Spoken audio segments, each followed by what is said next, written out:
Like I said, we couldn't be more proud that you're from here, and glad you're spending a little time with us here. Congrats on the book. Thank you, man. I'm really happy. It's the hardest thing I've ever done, and I'm glad it came out decent.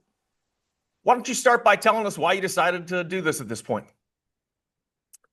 Wow. Um, it's a lot of reasons. Most of them usually because you hear so much barbershop journalism, things that aren't true. You want to correct them. You want to drop receipts and letters to Paramount. Um, every now and then, like my son is involved in the literary world. He is um, in a business group here that's opening a couple bookstores in the inner city. And they just opened one in Leimert Park. And he said, Dad, there are two books called Arsenio Hall. And I realized that there are all these books written by people I didn't know, guys who took a lot of interviews and articles and created books. One is written by a lady who uses an anonymous name. Uh, I wanted to do a book on me. Yes. And the things in my book are actually true. And as you said, you've kept some receipts. Is there some debt settling throughout Arsenio, a memoir? No, but there is a letter I wrote Paramount that I'd never shown anyone. So I thought it would be cool to put it in the book. I love putting pictures of me on 82nd Dawn Avenue, the Kinsman area. It was fun going in the garage and digging in trunks and trying to find a photo from Kent State. That's my alma mater, by I the was way, at, sir, just so you know. say it again. I'm a Golden Flash myself. Yes, Small sir. world. Yeah, Yes, it is. Isn't it also Mr. Saban, Coach Saban? true. And I used to play basketball 3 times a week with Steve Harvey. There's something about this water over here, isn't there? Yes, it is, sir. It is What is it about good Cleveland water. that produces so many remarkable people like yourself and Steve Harvey? You know, I think we have to work for it. It doesn't come with the territory. People from Cleveland are hungry. You know, we want it. I have friends, like I knew a young man who was Dick Clark's son. He don't want it like we want Right. That's true. I'm glad we're not a bunch of Nepo clerks. it. You said, did you do research? Did you actually come back to Cleveland to do some research while getting ready for the book to find some artifacts and whatnot? My research was more like talking to childhood friends. I talked to Johnny Brett, who I started a band with at Robert H. Jameson. He is a very talented trumpet player and working today. I got on the phone with Steve Harvey a couple of times from Dubai because Steve got it like that. Sure. And the biggest help in the research was my mom, you know. And my woman went in the garage and found yearbooks and all kind of stuff, but mostly it's in my head and in my heart. You know, I remember driving from Kent State to the Kinsman area the night my house was on fire. Describing that is very easy because it's still in my heart, still in my mind, on my memory bank. I remember realizing that my drums, my guitar, all my magic equipment was in this house as I watch it burn. But I also remembered that moment when I said, that guy opening for Al Green, I've always had a curiosity about stand-up comedy. And when I went to the Cleveland Public Auditorium once and saw Al Green, I saw a comic work. And I didn't realize I was looking at my future in that moment. Hmm. Tell me about your beginnings in comedy in Cleveland, what the scene was like then, and why you decided to leave. Well, when I was in Cleveland, I had a band. I was a magician. As a child, 11-year-old, I worked at Gene's Funhouse downtown. And I thought I'd be the first internationally famous Black magician from Cleveland. You know, I used to go to the Cleveland conventions in Cincinnati or in Cleveland and go down to Cincinnati to the Magic Fest. I used to drive, my mother would rent a car and drive to Colon, Michigan, where Blackstone is from, and we do the Magic Fest there. Um, but it didn't work out that way. I ended up leaving Cleveland to pursue stand-up. At that time, unfortunately, I'm telling my age, I'm so old that there wasn't a Cleveland comedy club.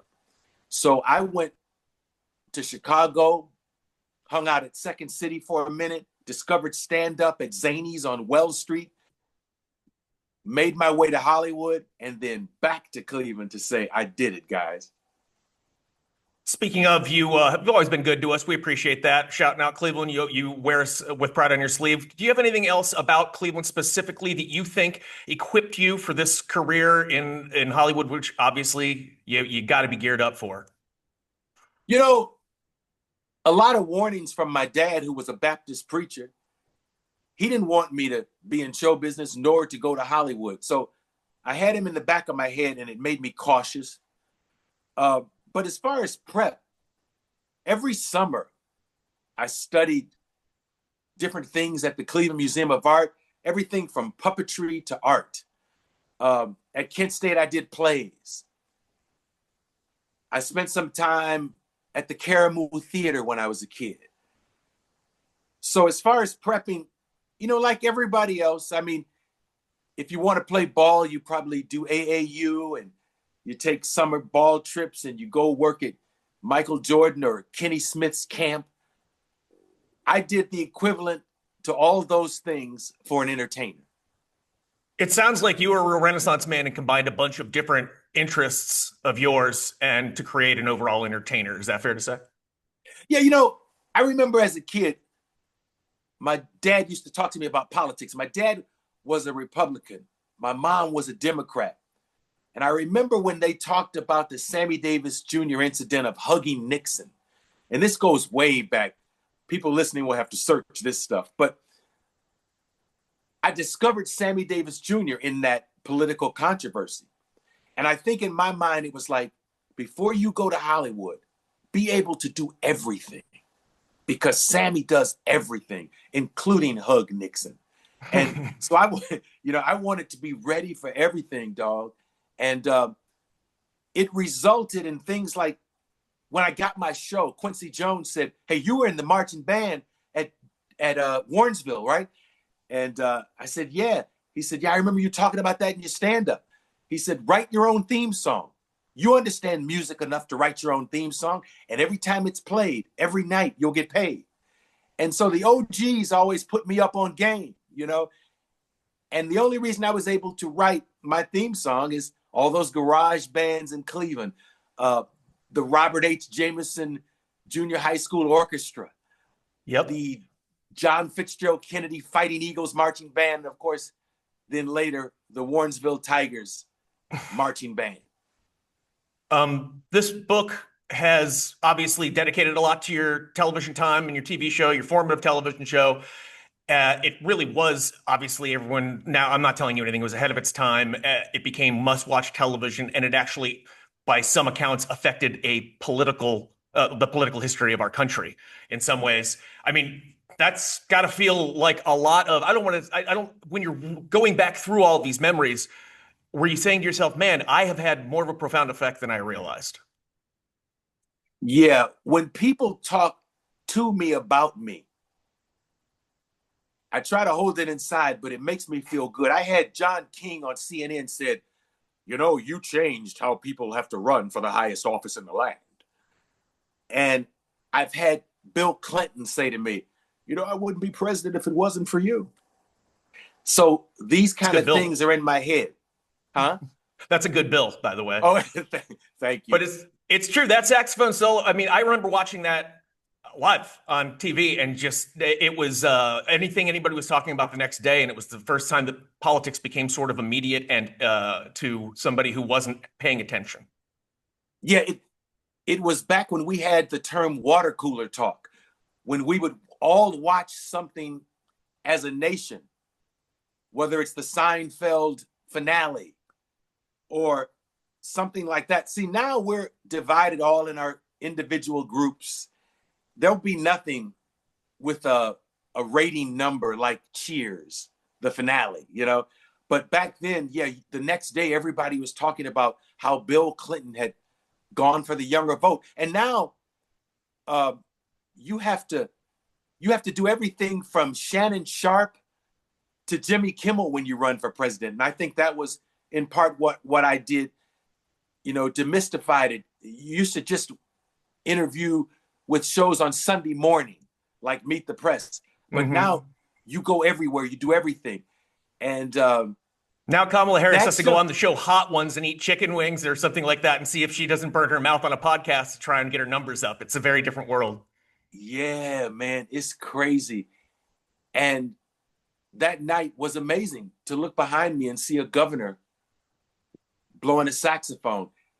And this is a kid from Cleveland who did this show in his basement on 120th and Rexford. You know, I did this show with folding chairs for my friends in the neighborhood. And my buddy Junior, we would put on a record player and he would lip sync. Well, he would sing to the record. Like on Soul Train, we put a Temptations album on and he would sing. And then he'd be my guest and I'd interview him. And I took it national, dog, and I took the bark with me. You did bring the bark. We have to mention that. Obviously, you have made the woof woof woof, which I'm sorry for making it sound that incredibly lame. It's kind of early, but I'll put some more heart in it before I go. But the woof woof woof, which is a Cleveland oriented, just became a cultural phenomenon. Obviously, is your incorporation of the woof woof woof the best thing that the Cleveland Browns have ever contributed to actually society in the last 25 years, anyways?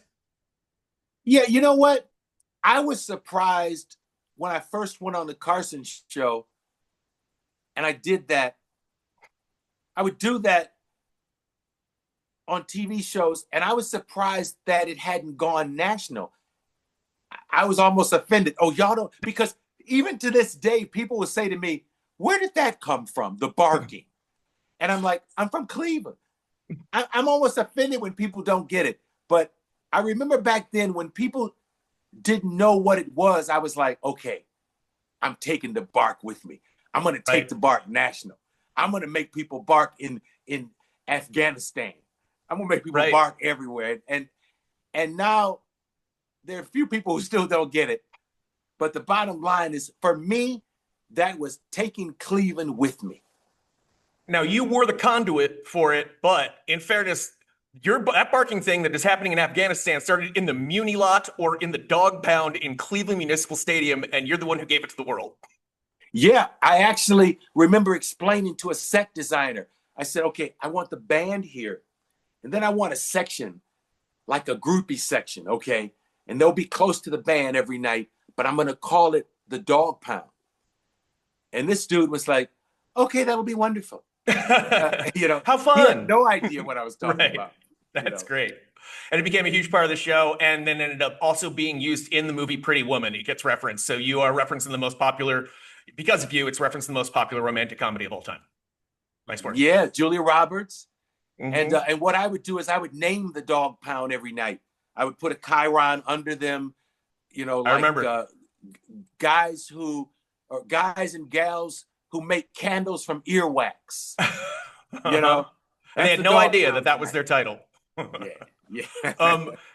You are coming back to town. Before I let you go, you got to tell me you're coming back to town to celebrate a little bit. What are you coming back for? To hang out with us? Yeah, I want to hang out a little bit. This is a strange thing, but as a kid, I remember the moment when Carl B. Stokes became mayor. And it was a huge moment for a young Black man. And I decided I wanted to come back and meet the mayor because I wanted to take it full circle. I remember the pride I had, even knowing who Louis Stokes was. And, you know, you can tell as a child, I was into politics because I knew there were always jokes in politics. And the bottom line is I'm coming back to meet the mayor, and we're going to do a little town hall and talk about the book. Very cool. Nice. Where can people check that out? It's going to be at the public library. I wish I had the address with me. That's okay. We'll fill that in. Okay. We'll fill that in. Don't worry about it. But yeah, no problem. So we'll do it at a public library. And the reason for that is when I started as a magician, my cousin brought me a book when I was 5 years old, and it was a book of magic, learning to do sleight of hand. And I never took it back. And then the house burned down. So I have like a $60,000 overdue book bill at the library. And I think they're going to let me write it off if I come do this town hall. That seems more than fair. That's the least we owe you. You're obviously been extremely successful, and I just saw you a couple years ago when you came to town, Playhouse Square. You were here with Chris Rock and Chappelle, and that was an amazing show. Amazing show. Thanks, man. That was so much fun, and it started so simply. Obviously, Dave Chappelle's living in Ohio in Yellow Springs. Yeah. And I'm out here in Hollywood. Chris Rock gets us both on a FaceTime, and he says, I'm going to Cleveland. Y'all got to come with me. and we met him there. And I can't tell you how much fun that was. When you talk about full circle, to come back to Cleveland and do stand-up in that venue, and talk about Mr. Jingaling and Halle Brothers and all the things that I know people in my hometown would relate to, and that Chris and Dave couldn't do. You had an they advantage. didn't know nothing. They didn't know nothing about Higbees. So I could do some things that they couldn't do for that audience that night. It was one of the best nights of my life. Well, it was fantastic for the crowd too. We all had a blast, and it was a full circle thing, and I had to feel great. Congratulations, Mr. Hall, on the book. We look forward to seeing you when you visit Cleveland, and good luck to you. Thank you for doing this. Has anybody ever told you look like Cleveland's Jason Bateman? Oh man, no, but that's gonna go right on my Twitter handle, my business cards now. Yeah, you look like you could be a stunt double for Jason Bateman. You know, okay. If he has to get punched while he's turned to the side. Yep, just good looking enough where I could fall down a hill and pull it off. But if you saw me too close, got it. There you go, thank sir. you. That's kind words, sir. Thanks. Congrats on the book, sir. I know it's a huge accomplishment. Yes, I'll talk to you soon. I hope to meet you in person one day. I'd love it. Thank you, sir. Bye now.